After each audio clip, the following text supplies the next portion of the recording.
सुनते रहिए अमन कहानियों का रंगमंच। अर्जुन का खून खौल रहा था। फोन की दूसरी तरफ से आ रही चीखें और भारी आवाजें उसके दिमाग में हथौड़े की तरह बज रही थी। उसे यकीन था कि नंदिनी खतरे में है और उसे फौरन वहां पहुंचकर उसे बचाना होगा। अर्जुन ने दांत पीसते हुए कहा, नो वे, वो उसे हर्ट नहीं कर सकते। लिविंग रूम में पहुंचते ही उसकी मॉम ने उसे देखा और चौंक गई। अर्जुन, ये क्या तरीका है? कहां जा रहे हो तुम इतनी रात को? और ये क्या हाल बना रखा है? बाल भी तुम्हारे पूरी तरह से सूखे नहीं है बेटा। अर्जुन ने उन्हें एक नजर देखा।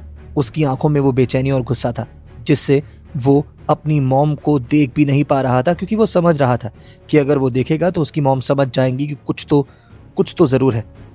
उसने मुंह फेरते हुए कहा, मुझे जाना होगा मॉम, अभी कुछ बताने का टाइम नहीं है। मॉम ने अपनी आवाज तेज करते हुए कहा, जाना होगा? कहाँ जाना होगा तुझे? हाँ? अर्जुन ने अपनी टाई ठीक करते हुए कहा, I don't have time to explain mom, it's really urgent. Arjun ने मुड़कर अपनी मॉम को देखा और बिना कोई और शब्द कहे अर्जुन तेजी से हॉल से निकल गया। उसकी हर हरकत में एक बेताबी थी। उसकी मॉम वहीं खड़ी रही। उनके चेहरे पर हैरानी और गुस्सा एक साथ छलक रहे थे। वो लगभग दौड़ता हुआ पार्किंग की ओर बढ़ा। उसका दिमाग एक पल के लिए भी शांत नहीं था। नंदिनी की चीखें, उसकी दबी हुई सिसकियां, सब कुछ उसके कानों में गूंज रही थी। उसने खुद से फुसफुसाया, please be all right Nandini. उसकी उंगलियां कार की चाबी को कसकर पकड़े हुए थी। पार्किंग में पहुंचकर उसने अपनी पसंदीदा एस्टन मार्टिन की चाबी उठाई। ये गाड़ी उसकी रफ्तार और पार का प्रतीक था। अर्जुन ने बिना किसी हिचकिचाहट के इंजन स्टार्ट किया। कार की दहाड़ पूरे विला में गूंज रही थी और अर्जुन ने बिना देखे ही रिवर्स गियर में डालकर गाड़ी को पीछे खींचा। उसके दिमाग में इस वक्त सिर्फ एक ही तस्वीर थी, नंदिनी की डरी हुई तस्वीर। उसने गियर बदला और कार को तेज रफ्तार से गेट की ओर दौड़ा दिया। गेट खुलते ही उसने एक्सीलेटर पर पैर रखा और कार हवा से बातें करने लगी। मुंबई की सड़कें रात के इस वक्त सुनसान थी, लेकिन अर्जुन को ट्रैफिक की भी परवाह नहीं थी। वो अपनी लेन में गाड़ी दौड़ा रहा था। उसकी निगाहें सड़क पर जमी हुई थी, लेकिन उसका दिमाग नंदिनी की खौफनाक हालत में उलझा हुआ था। अर्जुन की एस्टन मार्टिन तेजी से मुंबई की सड़कों पर दौड़ रही थी। रात के अंधेरे को चीरती हुई हर लाल बत्ती को उसने अनदेखा किया। हर मोड़ पर उसने टायर स्क्रैच करते हुए गाड़ी घुमा दी। उसका दिमाग पूरी तरह से नंदिनी पर केंद्रित था। उसे बस ये था कि घर पहुंचना है, उसे उस पिंजरे से निकालना है। कुछ ही मिनटों में उसकी गाड़ी उस गली में दाखिल हुई जो उसे बदहाल और संकरी लगती थी। उसने कार को नंदिनी के घर से थोड़ी दूर रोका। अर्जुन ने जोरदार ब्रेक लगाकर गाड़ी रोकी। इंजन की घड़घड़ाहट शांत हुई, लेकिन अर्जुन के अंदर का तूफान अभी भी उस उफान पर था। वो तेजी से कार से बाहर निकला। आसपास के कुछ लोग जो रात की शांति में टहल रहे थे, उसकी आलीशान गाड़ी और उसके रौबदार व्यक्तित्व को देखकर ठिठक गए। उनकी आंखों में सवाल थे। फुसफुसाहटें शुरू हो गई थी, लेकिन अर्जुन ने किसी पर ध्यान नहीं दिया। उसका ध्यान सिर्फ उस घर पर था जहां नंदिनी थी। उसके कदम तेजी से उस घर की ओर बढ़े, जैसे किसी अदृश्य शक्ति ने उसे खींच लिया हो। दरवाजे पर पहुंचकर अर्जुन ने बिना किसी हिचकिचाहट के जोर से डोरबेल बजाई। 1 बार, 2 बार, 3 बार। अंदर से कोई हरकत नहीं हुई। अर्जुन का दिल और जोर से धड़कने लगा। उसने गुस्से में आवाज लगाई, ओपन द डोर डैम। उसकी आवाज रात की शांति को चीरती हुई गूंजी। कुछ सेकंड्स और बीते और फिर दरवाजा धीरे धीरे खुला। सामने निर्मला कोहली खड़ी थी। उनकी आंखों में नींद और झुंझुलाहट का मिश्रण था। उन्होंने अर्जुन को देखा और चौंक गई। निर्मला ने घबरा कर पूछा, आप यहाँ क्या कर रहे हैं इतनी रात में? उसकी आवाज में एक अलग ही डर था। अर्जुन ने उन्हें नजरअंदाज करते हुए जोर से पूछा, नंदिनी कहाँ है? उसकी आवाज में पूरे घर को गुंजा दिया। निर्मला पीछे हटी। उनकी आंखें गुस्से से लाल हो गई। साहब, आप ये आधी रात में नंदिनी को क्यों ढूंढ रहे हैं? सब ठीक तो है ना? अर्जुन ने उन्हें एक तरफ किया और बदहालत में उसके घर में दाखिल हो गया। उसकी नजरें हर तरफ नंदिनी को ढूंढ रही थी। नंदिनी! उसने फिर से आवाज लगाई। उसकी आवाज में अब गुस्सा देखा जा सकता था। हॉल खाली था। अर्जुन का दिल और जोर से धड़कने लगा। नंदिनी! वो एक बार फिर से चिल्लाया। उसकी आवाज में अब डर साफ छलक रहा था। नंदिनी की तरफ से कोई जवाब नहीं आया तो अर्जुन बिना एक पल गंवाए सीढ़ियों की ओर दौड़ा। उसके पैरों की धमक उस शांत घर में किसी खतरे की दस्तक की तरह गूंज रही थी। उसका दिल दोगुनी रफ्तार से धड़क रहा था। हर आहट पर उसे लग रहा था जैसे शायद यही नंदिनी की दर्द भरी आवाज हो। ऊपर पहुंचकर उसने नंदिनी के कमरे का दरवाजा एक झटके में खोला। नंदिनी! कमरे में हल्की पीली रोशनी का एक डरावना सा जाल बुना हुआ था और बिस्तर पर नंदिनी लेटी हुई थी। उसकी आंखें बंद थी, लेकिन उसके चेहरे पर शांति नहीं थी, बल्कि एक गहरी थकान का बोझ था, जैसे कोई भयानक सपना अभी भी उसकी नींद में पीछा कर रहा हो। ब्लैंकेट उसके नाजुक गले तक उड़ा हुआ था, मानो उसे किसी अनचाहे स्पर्श से बचाने की कोशिश कर रहा हो। उसका चेहरा शांत और मासूम दिख रहा था, एक पल ऐसी मासूमियत जो उस घर में क्रूर दीवारों के बीच एक अनमोल पत्थर की तरह थी। अर्जुन कुछ पलों के लिए दरवाजे पर ठिठक गया। उसकी सांसें थम गई। नीचे से आ रही चीखें और भारी शोर, क्या वो अब सच में इमेजिनेशन कर सकता था? धीरे धीरे, जैसे किसी सम्मोहन में बंधा हुआ, अर्जुन कमरे में अंदर दाखिल हुआ। उसके कदम दबे हुए थे, मानो वो उस शांति को भंग करने से डर रहा हो। वो नंदिनी के बिस्तर के करीब आ गया। हर पल उसकी बेचैनी बढ़ती जा रही थी। उसने अपना हाथ उठाया। उसकी उंगलियां कांप रही थी, जैसे किसी नाजुक चीज को छूने से डर रही हो। वो नंदिनी के चेहरे के करीब झुका, उसकी सांसों को महसूस करने की कोशिश करने लगा, धीमी और स्थिर। एक हल्की सी राहत की लहर उसके अंदर दौड़ गई। अर्जुन ने धीरे से बिस्तर के किनारे बैठना सही समझा। उसकी निगाहें नंदिनी के शांत चेहरे पर टिक गई, उस मासूमियत पर जो उसे इस घर में उन राक्षसों के बीच अलग बनाती थी। उसका हाथ अनायास ही उसके सिर की ओर बढ़ा। उसकी उंगलियों की कांपती हुई वो सिरहन उसके रेशमी बालों के करीब आ गई। जैसे ही उसकी उंगलियां उसके बालों को छूने वाली थी, नंदिनी की आंखें एकदम से खुल गई, एक नाजुक तितली की तरह। वो धीरे धीरे अपनी आंखें खोल रही थी। उसकी पुतलियां पहले धुंधली थी, जैसे किसी गहरे कुएं से झांक रही हों, फिर धीरे धीरे अर्जुन के चेहरे पर केंद्रित हो गई। उसकी आंखों में हैरानी और भ्रम का एक गहरा सागर था, जैसे वो किसी अजनबी दुनिया में जाग गई हो। सर, नंदिनी की आवाज धीमी और नींद में एक भारी शिकन थी, एक दबी हुई फुसफुसाहट। वो अर्जुन को अपने इतना करीब देखकर हैरान थी। उसका दिल जोर से धड़क रहा था। आधी रात का वक्त हो चुका था और अर्जुन उसके सिरहाने बैठा हुआ था। उसकी बड़ी फिक्रमंद आंखें उसे गहराई से देख रही थी। आप यहाँ क्या कर रहे हैं? उसकी आवाज में अभी भी नींद का हल्का सा सुरूर था, जैसे वो किसी धुंधले सपने से बाहर आ रही हो। उसकी आंखें अभी भी पूरी तरह से केंद्रित नहीं थी और वो अर्जुन के चेहरे को पहचानने की कोशिश कर रही थी, जैसे वो सच में वहां ना होकर बल्कि उसका एक हसीन सा सपना हो, जिसके टूटने के डर से नंदिनी घबरा रही थी। अर्जुन ने अपनी गहरी, थोड़ी रौबदार आवाज में नंदिनी से पूछा, नंदिनी, तुम ठीक तो हो ना? ये तो वही आवाज थी जो अक्सर उसके ख्यालों में गूंजा करती थी, लेकिन इस वक्त इस तरह अचानक सुनकर नंदिनी जैसे किसी गहरे सदमे में पहुंच गई हो। उसकी आंखें एकदम से खुल गई। वो एकदम से चौंक कर सीधा खड़ी हो गई। उसका दिल पागलों की तरह धड़क रहा था और वो सोच रही थी, क्या ये सच था या फिर कोई सपना देख रही हूं मैं? उसने कांपते हाथों से बेड का सहारा लिया और ठीक से बैठने की कोशिश की। उसकी नजरें अर्जुन के चेहरे पर टिकी थी, उस चेहरे पर जिसकी यादों ने पिछले कुछ घंटे से उसे जीने नहीं दिया था। उसने धीरे से, जैसे यकीन ना करने वाली सिचुएशन में अपने आप को पाया था। अर्जुन सर, आप यहाँ क्या कर रहे हैं? उसकी हल्की आवाज में फुसफुसाहट थी।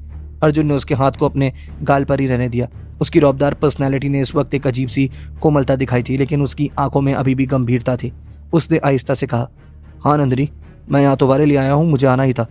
उसने अपना चेहरा थोड़ा झुकाया ताकि उसकी आंखें सीधे नंदिनी की आंखों से जा मिले।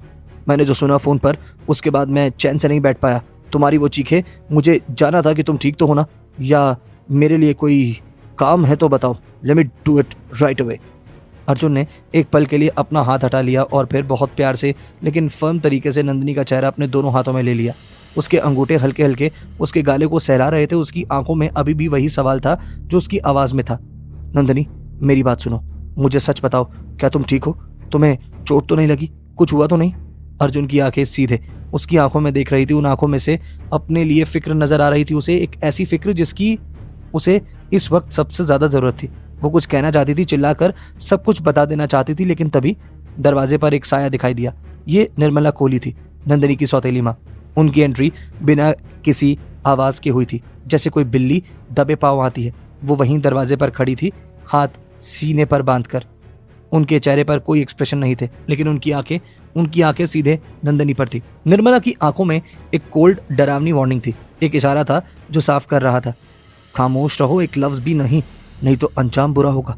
नंदिनी ने निर्मला की आंखों में देखा और उसकी रूह तक कांप गई। वो अर्जुन को सच बताने वाली थी, लेकिन उसे एक नजर ने उसके सारे इरादे तोड़ दिए। उसके गले में जैसे कुछ फंस गया हो। उसने मुश्किल से खुद को संभाला। उसने अर्जुन के हाथों को अपने चेहरे से हल्के से हटाया और एक झूठी मुस्कान लाने की कोशिश की जो उसके डर की वजह से बन नहीं पाई। उसकी आवाज़ कांप रही थी। वो अर्जुन सर, मुझे लगता है कि आपको शायद कोई गलतफहमी हुई है। उसने गहरी सांस ली और झूठ को और पुख्ता करने की कोशिश की। ऐसा कुछ भी नहीं है मेरे साथ जिसके लिए आपको इतनी रात को यहाँ ना पड़ा इतना परेशान होकर। मैं बिल्कुल ठीक हूँ। उसने पूरी तरह से भयानक पल को छिपा लिया। अर्जुन ने उसकी आंखों में देखने की कोशिश की लेकिन नंदनी नजरें झुका लेती है। अर्जुन ने थोड़ी देर उसे देखा। उसकी आवाज़ में शक था। Are you sure Nandini? मतलब तुम झूठ तो नहीं बोल रही हो? नंदनी ने मजबूरन हाँ में सिर हिला दिया। उसकी आंखें अभी भी निर्मला की तरफ से हट नहीं रही थी। वो वहीं दरवाजे पर खड़ी घूर रही थी। अर्जुन का माथा तन गया। वो उसकी हाँ से संतुष्ट नहीं था। उसने अपनी आवाज़ थोड़ी और गंभीर की। तो फिर वो सब क्या था जो मैंने फ़ोन पर सुना है नंदनी? मुझे क्लियरली तुम्हारी आवाज़ आ रही थी, तुम्हारा चीखना जैसे कोई तुम्हें और फिर रोना। What was that? वो सब क्या था? मुझे सच बताओ, क्या हुआ था? नंदनी कोई जवाब नहीं देती। इससे पहले निर्मला कोहली ने सिचुएशन को अपने कंट्रोल में ले लिया। वो दरवाजे से हटकर थोड़ा अंदर की तरफ आ गई। उनके चेहरे पर एक बनावटी मीठी सी मुस्कान थी जो उनकी आंखों तक नहीं पहुंच रही थी। निर्मला ने अपनी आवाज़ को बेहद सॉफ्ट बनाते हुए कहा, जैसे वो बहुत प्यार से बात कर रही हो।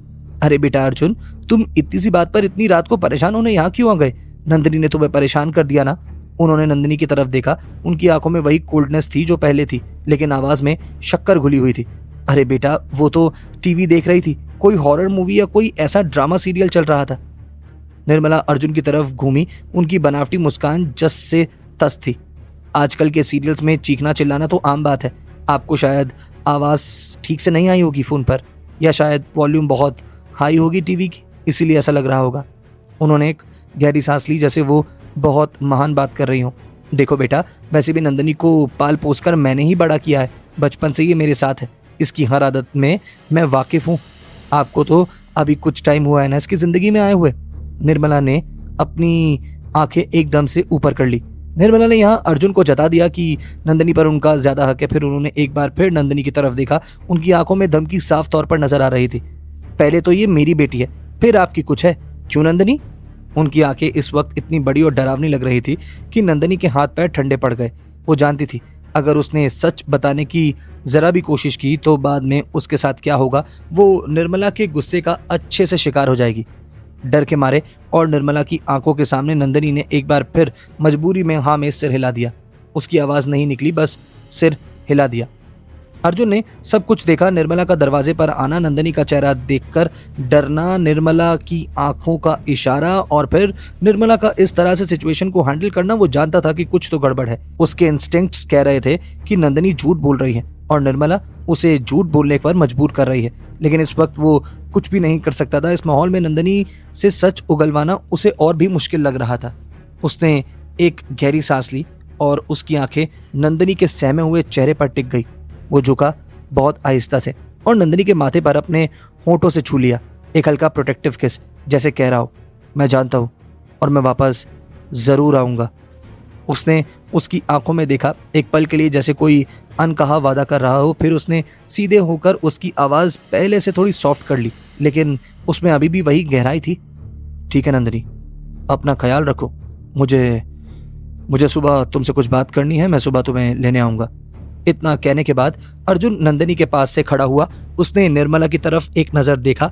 उनके चेहरे पर अभी भी वही बनावटी मुस्कान थी, लेकिन अर्जुन की आंखों में उसे एक अजीब सी ठंडक महसूस हो रही थी, जिससे उसने थोड़ा असहज खुद को महसूस किया।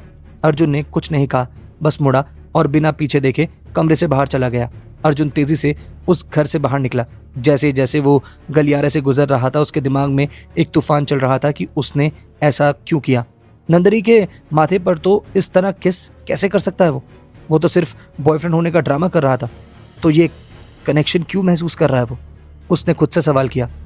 अर्जुन मेहरा, ये क्या कर रहा है तू सिर्फ एक्टिंग कर रहा है, याद है ना तुझे?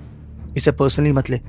लेकिन जैसे ही वो घर से बाहर निकला और रहवा उसके चेहरे से टकराई, उसे खुद पर गुस्सा आया। ये सिर्फ एक्टिंग नहीं थी। उसने नंदनी की आंखों में डर देखा था। उसने उस लेडी की कोल्डनेस महसूस की थी। उसे पता था कि नंदनी मुश्किल में है।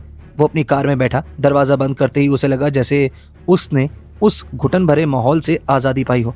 उसने स्टीयरिंग व्हील पर हाथ रखा और खुद से कहा, उसकी आवाज़ सख्त थी, डिटर्मिनेशन से भरी हुई। अब और नहीं, अर्जुन मेहरा सब कुछ बर्दाश्त कर सकता है, लेकिन किसी के साथ अपनी नज़रों के सामने अन्याय होते हुए नहीं देख सकता, खासकर तब जब वो अन्याय उस लड़की के साथ हो जिसकी दर्द भरी आवाज़ सुनकर मेरा खून खौल उठे। मुझे जल्द से जल्द नंदिनी को इस नर्क से बाहर निकालना होगा। इस घर से, इस माहौल से उसे निकालना ही होगा। उसकी आंखों में एक नई आग जल उठी थी। ये सिर्फ बॉयफ्रेंड का ड्रामा होना नहीं था, ये कुछ और था, कुछ बहुत गहरा। I have to do something, और जो कुछ भी करना होगा मैं करूँगा। कहते हुए अर्जुन ने अपनी कार स्टार्ट कर दी। इंजन की आवाज़ ने रात की खामोशी को तोड़ा। उसने रिवर्स गियर डाला और कार को उस घर की तरफ मोड़ दिया। अब अर्जुन वहां से जा चुका था। पीछे छूट गई थी डरी हुई नंदिनी, कोल्ड हार्टेड निर्मला, और एक ऐसा घर जो बाहर से शांत दिखता था लेकिन अंदर शायद कोई खतरनाक खेल चल रहा था। और अर्जुन वो जा रहा था एक ऐसे प्लान के बारे में सोचते हुए जिससे वो नंदिनी को उस नर्क से निकाल सके, चाहे उसके लिए उसे कुछ भी करना पड़े। ये सिर्फ एक मुलाकात नहीं थी, एक शुरुआत थी, एक ऐसे खेल में जिसमें दांव नंदिनी की जिंदगी का था, और अर्जुन उस खेल को हर हालत में जीतना चाहता था। क्या होगा अर्जुन का अगला कदम? कैसे वो नंदिनी को इस नर्क से बाहर निकालेगा? क्या अर्जुन को होने लगा है नंदिनी से प्यार? जानेंगे कहानी के आगे के सफर में। सुनते रहिए कैंडिड अमन।